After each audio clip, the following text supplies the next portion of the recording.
बिहार के सियासी गलियारों में कई बार सत्ता परिवर्तन ही नहीं हुआ बल्कि जंगल राज का खत्मा भी हुआ। कहने को तो सुशासन की सरकार भी आई, पर इसके बावजूद भी अगर बिहार में कुछ नहीं बदला तो वो है यहाँ की एक परंपरा जिसका नाम है पकड़ौआ शादी। दरअसल बिहार के हाजीपुर का रहने वाला गौतम यादव कुछ महीने पहले बीपीएससी की एग्ज़ाम पास कर सरकारी स्कूल में टीचर की एक नौकरी ले लेता है। पर एक दिन गौतम जब स्कूल में पढ़ाने के लिए जाता है तभी कुछ लोग स्कॉर्पियो से स्कूल में पहुंचते हैं और बंदूक की नोक पर गौतम को अगवा कर लेते हैं। इससे पहले कि पुलिस अपराधियों तक पहुंचती, मास्टर जी 1 से 2 हो जाते हैं। यानी इसी परंपरा के तहत गौतम की ज़बरदस्ती शादी कर दी जाती है।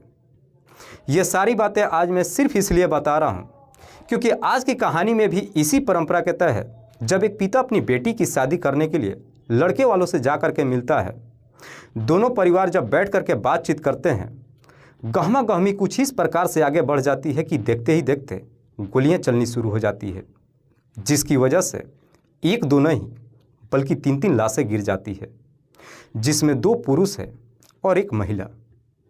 जब यह खबर सोशल मीडिया से लेकर अखबारों के माध्यम से लोगों के सामने पहुंचता है तो बिहार के सियासी गलियारों में भी कई तरह की चर्चा होने लगती है।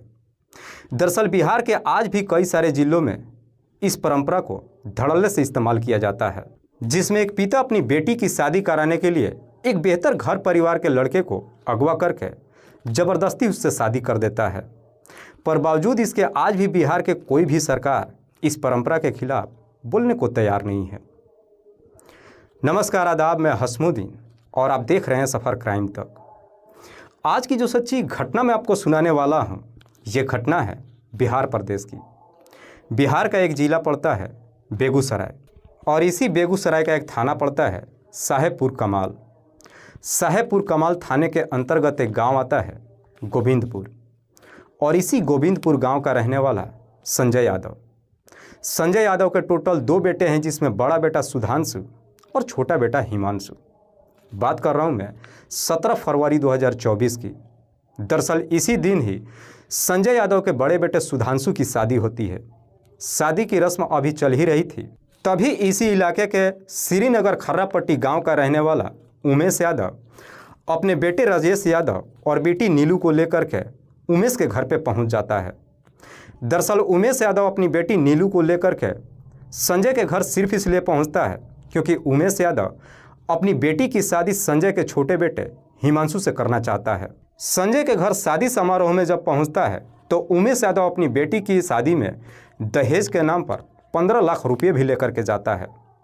संजय के घर पे पहुंचने के बाद शादी समारोह में ही दोनों परिवार के बीच में बातचीत होनी शुरू हो जाती है, लेकिन बातचीत करते करते आखिरकार गहमा गहमी इस प्रकार से बढ़ जाती है कि वहाँ पे गोलियाँ चल जाती है, जिसकी वजह से उमेश यादव, उसके बेटे राजेश और बेटी नीलू, इन तीनों की घटनास्थल पे ही मौत हो जाती है, जिसमें नीलू को 6 गोलियां लगती है तो वहीं पे उमेश और उसके बेटे को 2-2 गोलियां लगती है। जैसे ही गोलियां चलनी शुरू होती है अफरा तफरी का माहौल हो जाता है।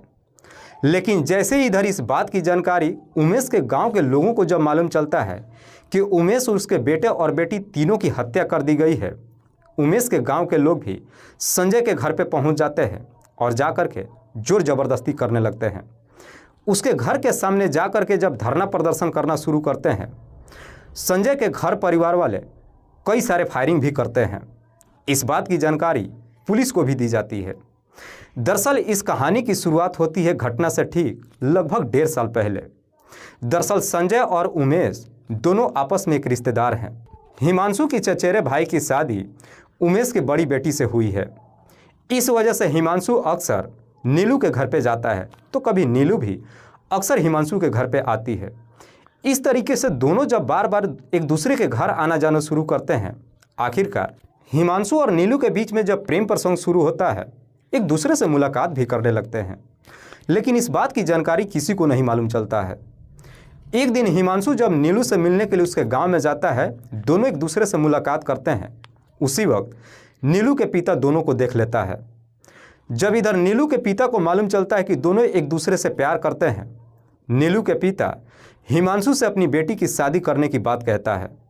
तब जाकर हिमांशु अपना असली रूप दिखाता है। दरअसल हिमांशु कहता है कि मैं नीलू से शादी नहीं करूंगा।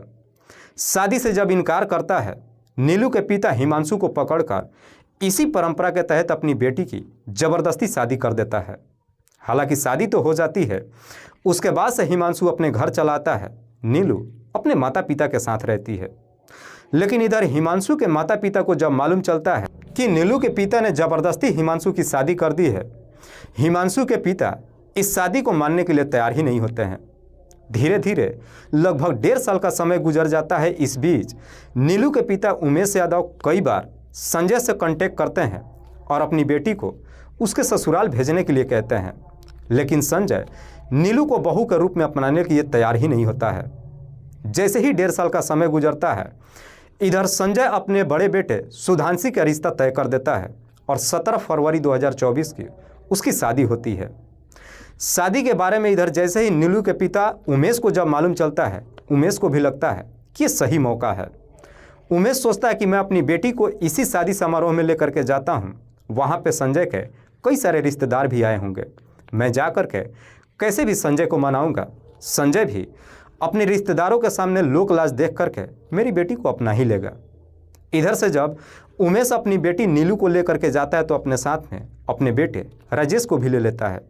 बदले में दहेज में देने के लिए अपने साथ 15 लाख रुपये भी ले लेता है। तीनों जब शादी समारोह में पहुंचते हैं, उमेश संजय से अपनी बेटी को अपनाने की बात कहता है, लेकिन संजय नीलू को अपनी बहू के रूप में अपनाने के लिए तैयार ही नहीं होता है। इसी बात को लेकर के गहमा गहमी शुरू हो जाती है। बात कुछ इस प्रकार से आगे बढ़ जाती है कि आखिरकार संजय के परिवार वाले घर में से कुछ हथियार निकाल करके लाते हैं और उमेश के पूरे परिवार के ऊपर गोली चला देते हैं, जिसमें से 6 गोलियां नीलू को लगती है और 2-2 गोलियां उमेश और उसके बेटे को लग जाती है, जिसकी वजह से तीनों की घटनास्थल पर ही मौत हो जाती है। इधर इस बात की जानकारी जब उमेश के गांव वालों को मालूम चलता है, उमेश के गांव वाले संजय के गांव में जाते हैं और उसके घर के सामने धरना प्रदर्शन दे देते हैं। इसके बावजूद भी संजय के घर परिवार वाले उमेश के गांव वालों को डराने के लिए कई सारे फायरिंग भी करते हैं। इधर इस बात की जानकारी जब पुलिस को मालूम चलती है, पुलिस तुरंत ही अपनी टीम के साथ घटनास्थल पर पहुंचती है, लेकिन उससे पहले ही संजय और उसके दोनों बेटे घर छोड़ करके फरार हो जाते हैं।